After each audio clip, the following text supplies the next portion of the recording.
तो बाद लोग कहते हैं जिसका कोई शेख नहीं उसका शेख शैतान है, यह भी गलत बात है, यह कोई हदीस नहीं है, यह गलत है,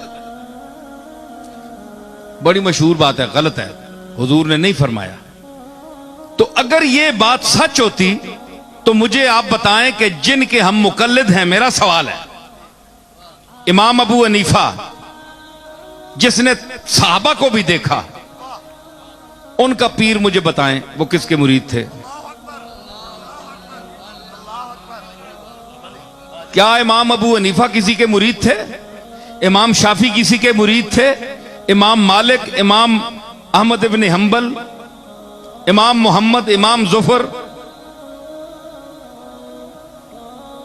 इन फुकहा का और बड़े बड़े ये जो उलमा गुजरे हैं हमारे फुकहा मुहद्दिसीन, बुखारी का मुझे पीर बताएं, तिरमिजी का, इब्ने माजा का, नसाई का,